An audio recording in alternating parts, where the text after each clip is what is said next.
slow up, no I don't take shit. I got no love for the fakeness. If you wanna play tough and wanna hate this, I'll always show up. I don't ever slow up, no I don't take shit. I got no love for the fakeness. If you wanna play tough and wanna hate this, education system that was had in Africa since the 1950s and 1960s, when most of the African countries began development, is still slanting or focusing on the Western type of education. But we can see that it does not help us quite a lot. So it is time whereby we need to have this inward look. We look at ourselves as Africans, and then we look at the knowledge that we have, we look at the capacities that we have as Africans. In this way, the starting point should be now looking at the education curriculum, starting from kindergarten all the way to tertiary education. How are we making sure that the education curriculum that we have in African countries is indeed looking at what we need to be as Africans? That I think we need to strengthen as Africans is our interaction amongst ourselves. Yes, we have the continental groups like the African Union. We have the regional blocs. We have the Southern African Development Community, the southern part of Africa, the eastern part, but also the western part. That we need to strengthen our integration. We need to strengthen the way we interact as African nations or as African people. Through this, we'll be able to learn from each other.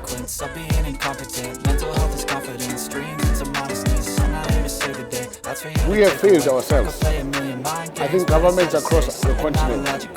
Because, you know, I always like to say when we got our independence across all African states that were colonized,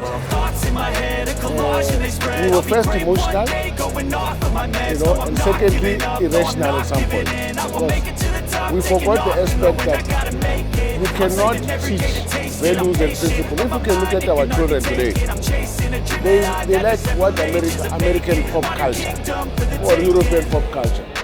And then they undermine their own cultural identity, which is themselves. And it's because we didn't give them that strong value appreciation. But if you look at Asia, Asia's education system is centered around their own culture. That's why they always say China say Chinese characteristics. Because the first few years of a child, they don't teach them anything except Chinese culture. From there, then they can teach them other things. We don't do that. You know, so those are the areas that we need to go back and fix and focus on.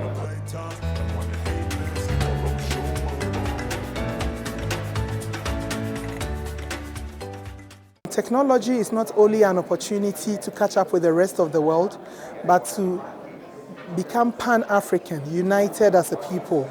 Can we teach each other about ourselves through technology?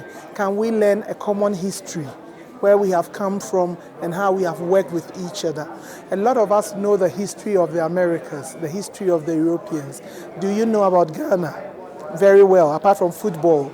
Do you know what? So we could use technology as an opportunity to have an Afro-centric education, a curriculum, and that will be a great one. So UNESCO has a volume of books called A General History of Africa. It was written by Africans. It's really good. It tells our story. But we haven't been able to put it in our schools. We haven't been able to tell. And as we come here, it is important that we make sure that we have a lot of African experts. Those bringing the technology cannot be Westerners and those consuming Africans. We also need to see Africans making new things, homegrown programs that we will then use. So I think that we should strive to push African programs more. It is good that African Brains has put together Innovation Africa, but it is up to African innovators to make sure they come here as well. They show us what they have, what apps we can use to understand each other better.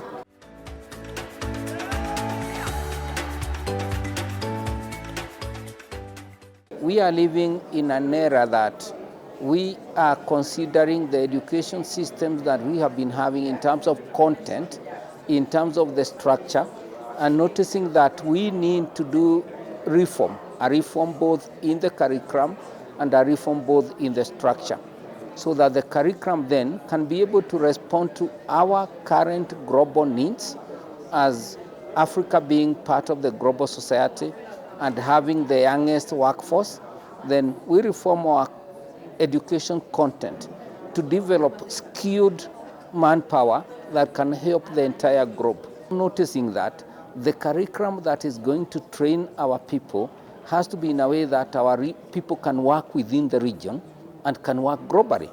So all those ideas about 21st century skills and everything is trying to make our workforce in Africa competitive, skilled enough to be the global workforce that can be able to perform and be productive anywhere in the world.